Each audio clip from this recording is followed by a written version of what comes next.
If the Old Turkey is identified with the period that precedes the rule of the Justice and Development Party, AKP, when the country was governed by mainstream parties on the center-right and center-left of the political spectrum under military-judicial tutelage, then veteran Kurdish politician Hasip Kaplan would be neither a fan of that period nor of those parties. The Kurds were the biggest victims of the shortcomings of Turkish democracy in the 1990s. Naturally, they became the biggest winners of the comprehensive reform process that began in 1999, the year when Turkey was accepted as a candidate to join the European Union. With the initiative of the coalition government in power at the time, the 1982 constitution prepared under military rule was amended extensively on October 3, 2001 by the Turkish parliament. This was the most comprehensive modification in the constitution since its inauguration. Several harmonization packages were also introduced to amend legislation that was not in line with EU standards in several areas, including freedom of speech, freedom of assembly and gender equality. A new civil code, which entered into force on January 1, 2002, brought significant changes in the areas of gender equality, protection of children and vulnerable persons and freedom of association.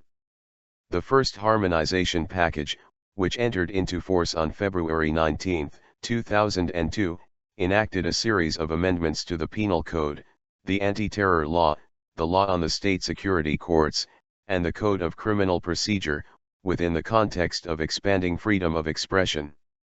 It also reduced pre-trial detention periods and safeguarded provisions on the rights of prisoners. In order to enhance the exercise of freedom of expression, association, and peaceful assembly, a second harmonization package was adopted and entered into force on April 9, 2002. The third harmonization package, which entered into force on August 9, 2002, abolished the death penalty, addressed the legal conditions pertaining to real estate held by community foundations, and allowed changes in provisions on education and broadcasting vis-a-vis cultural rights, etc. I have copy-pasted most of the above information from the document called Political Reforms in Turkey, prepared in 2007 by the then Secretariat General for EU Affairs. All this was done during a period that is today demonized by the AKP. Obviously, it proved tremendously difficult to introduce these reforms, as the military and judicial elites of that period, which were the number one enemies of the AKP, were resistant to democratic change. However, thanks to a handful of democratic-minded civil servants and a strong political will, a huge wave of momentum was caught to transform Turkey.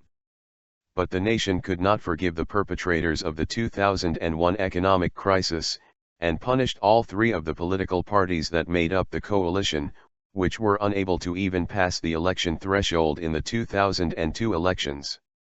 After winning the elections, the AKP continued the reform momentum. The constitution was amended again in 2004 and new harmonization packages were endorsed, enabling the AKP to be greatly appreciated, even admired, by European opinion leaders. The Republican People's Party, CHP, became the main opposition, and under the leadership of Deniz Baykal it endorsed a line of objecting to anything that was introduced by the AKP. I don't understand, I was told once by a Turkish diplomat. Reforms to improve the rights of non-Muslim minorities are introduced by a religious conservative party, which one would expect to be fundamentally against it. Yet they are resisted by the CHP, a supposedly social democratic party that should be fundamentally in favor of those reforms. These were the early days of the AKP's rule. After a decade of the AKP in government, the roles seem to have changed again. The CHP, the Pro-Kurdish People's Democratic Party, HDP, and even the Nationalist Movement Party, MHP, which is usually security-focused, have joined hands to resist the Homeland Security package that is currently being discussed in Parliament. Nothing could be more illustrative than Kaplan's interview in Daily Hurriyet at showing the democratic backpedaling by a government that keeps talking about advanced democracy. If this package passes, emergency rule will come to all of Turkey. It will bring back what we had to live through in the 1990s, Kaplan said. He was asked, but the government says these regulations also exist in EU countries. This is his reply: this is not true. 17 important changes were introduced to the constitution during the period of the coalition government. All were about fundamental rights and freedoms. Harmonization packages and a national program were adopted. Now, this government has eradicated all those gains and is continuing to eradicate them. When a Kurdish politician starts becoming slightly nostalgic about the past, there is not much left to say.